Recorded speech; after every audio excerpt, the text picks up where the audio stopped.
السلام علیکم ناظرین، آج سینئر اینکر پرسن عمران ریاض خان نے اسٹیبلشمنٹ کے خلاف انتہائی سخت گفتگو اور تنقید کر دی۔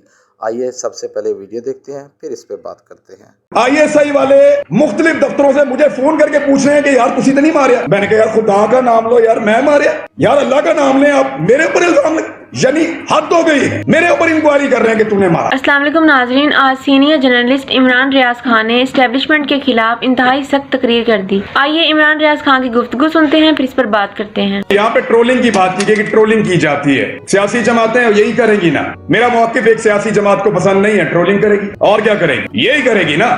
حکومت میں آئے گی تو مارنے کی کوشش کرے گی، اٹھانے کی کوشش کرے گی، آف ایئر کرنے کی کوشش میکسیمم یہ کر سکتی ہے۔ کسی اور کا موقف دوسری جماعت کو پسند نہیں ہے تو وہ بھی یہی کریں گے۔ لیکن ارشد شریف جب پاکستان سے باہر گیا تو اس کی ٹرولنگ ہم نے خود کی تھی۔ وہ لوگ یہاں بیٹھے تھے، اس لیے آپ کا دکھ، آپ کی تکلیف جائز، لیکن بٹ صاحب آپ کی بات بھی ٹھیک ہے کہ جب ہم اپنے لیے بولنے کا حق مانگ رہے ہیں تو ہم باقیوں کو یہ بولنے کا حق دیں گے، چاہے ہمیں ان کی بات پسند ہو چاہے نہ پسند ہو۔ بولو اور بار بار بولو، لیکن اصل بات بولتے ہوئے ہم ڈرتے ہیں۔ یہ ہے سینٹرل پوائنٹ، ہم سب اس کے ارد گرد گھوم رہے ہیں۔ بلی کے گلے میں گھنٹی کوئی نہیں باندھنا چاہتا۔ ہم سارے صحافی بیٹھے ہوئے ہیں، آپ میں سے بہت سارے میرے دوست، انہیں میرا موقف پسند ہی نہیں ہوگا۔ یہ کیا کہتا ہے؟ غلط بات ہے، پسند نہیں ہے۔ سمیع ابراہیم صاحب کی بات پسند نہیں ہوگی کسی کو گھمن صاحب کی، بٹ صاحب کی بات پسند نہیں ہوگی، تو اپنی اپنی پسند اور ناپسند ہے۔ مجھے بھی بہت سارے لوگوں کی بات پسند نہیں ہے۔ یہ اختلاف رہے گا، یہ اختلاف رہنا چاہیے، اس میں تو کوئی برائی نہیں ہے، ہم اختلاف کرتے رہیں گے۔ لیکن ایک بات پہ غور کیجئے، جو سینٹرل پوائنٹ ہے اس کی طرف آ جائیں سارے مل کر۔ مجھے بتائیں کسی سیاستدان میں جرت ہے کہ ہمارے پروگرام بند کرے، ہمیں پرچے دے، ہمیں اندر ڈالے یا ہمیں قتل کر دے؟ ہے کسی سیاستدان میں جرت؟ یار یہ تو اپنی وزارتوں کے لیے بیچارے اینکروں کے پیچھے بھاگتے ہیں، دفتروں کے دروازے کھٹکھٹاتے ہیں، اپنی ٹکٹوں کے لیے بیچارے پتہ نہیں کہاں کہاں در بدر پھر یہ آپ کے اوپر اٹیک کریں، ان کی سیاسی قیادتیں آپ کے اوپر اٹیک کریں گی۔ میں جانتا ہوں کتنے بیچارے ہیں بیچارے۔ یہ جو صاحب یہاں پہ آج تشریف لائے تھے، انہوں نے ایک ٹی وی پروگرام کے اندر وہ نقطہ اٹھایا تھا جس کے بعد میرے پہ پہلا مقدمہ ہوا تھا اور پھر بہت سارے ہو گئے، لیکن ان کی بات بھی ہم نے آج سنی ہے۔ اس کے اوپر بھی اسی نوعیت کا ایک پرچہ ہوا تھا، اس شخص کے اوپر۔ یہ غداری اور بغاوت کے پرچے آپ کو لگتا ہے کہ سیاستدان کروا سکتے ہیں؟ سیاستدانوں کے پاس اس کا کاپی رائٹ ہی نہیں ہے۔ یہ جو پرچہ ہے نا غداری کا، بغاوت کا، اس کا ایک کاپی رائٹ ہوتا ہے، وہ سیاستدان کے پاس نہیں ہے، وہ ایک اس چرسی اور بھنگی کے پاس ہے جو آپ کے اوپر پرچہ کروائے گا بیٹھ کے کسی دور دراز علاقے میں۔ اور اس کو کون دیتا ہے یہ رائٹ؟ وہ جس کے پاس یہ کاپی رائٹ ہے نا، جو بہت طاقتور ہے، اسٹیبلشمنٹ پاکستان کی۔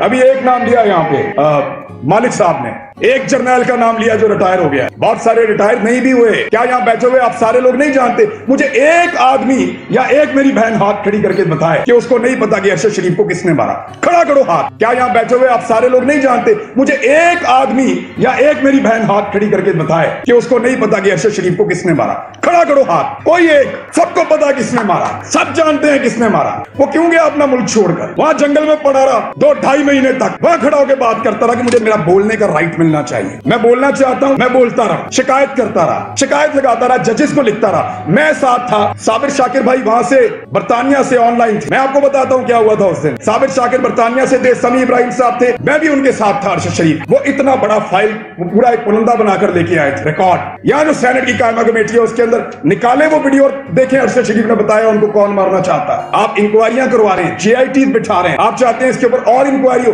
وہ اپنی زندگی میں بتا کر گیا مجھے کون مارنے والا ہے۔ نکالے وہ ویڈیو، اس دن ریکارڈ ہو رہا تھا، سب بتایا تھا۔ صابر شاکر نے بتایا کہ اس کو کس نے دھمکی لگائی کہ مجھے جہاز کے اندر سے انہوں نے کہا تجھے اتار دیں گے اور اتار کے پاکستان میں لا کے نشان عبرت بنا دیں گے۔ پوچھیں اس سے احمد درانی کیوں ہے پاکستان سے باہر؟ محیط پیرزادہ کیوں پاکستان میں بیٹھ کے پروگرام نہیں کر رہا؟ صابر شاکر پاکستان واپس آنے کا انتظار کر رہا، کیوں؟ ارشد شریف سے جب بات ہوئی وہ پاکستان واپس آنا چاہتا تھا، اس کو تو پاکستان میں رہنا تھا۔ وہ جان بچانے کے لیے کس کے ڈر سے بھاگا؟ سب جانتے ہیں پاکستان کی اسٹیبلشمنٹ۔ اور ایک بات میں کلیئر کروں، دور چاہے عمران خان کا ہے، دور چاہے یہ PDM کا ہے یا کسی اور کا دور ہے، یہ سیاستدانوں کی کوئی اوقات نہیں ہے۔ میڈیا اب ان سے آگے ہے میرے خیال میں۔ ہم اتنے بزدل اور اتنے کمزور نہیں ہے کہ ان سے مار کھائیں۔ جو سب سے طاقتور اور تگڑا ہے نا، مقدس گائے، وہ آپ کو ٹکرے مار رہی ہے، وہ آپ کے پیچھے پڑے ہوئے ہیں۔ پاکستان کی اسٹیبلشمنٹ، میں آپ کو ایک چیز کی مثال دے دیتا ہوں۔ عمران خان کے دور حکومت میں جن صحافیوں کے اوپر کارروائیاں ہوئی، جن کو پکڑا گیا، مارا گیا، آپ ذرا ان کا ایک لائن کے اندر نام تو لکھیں۔ یہ وہ تمام لوگ ہیں جنہوں نے اسٹیبلشمنٹ کے خلاف کوئی نہ کوئی بات کی تھی۔ جو اسٹیبلشمنٹ کے خلاف بولا اس کو مار پڑی، اس کا پروگرام بند ہوا۔ جو اسٹیبلشمنٹ کے اگینسٹ کیا اس کے خلاف کارروائی ہوئی۔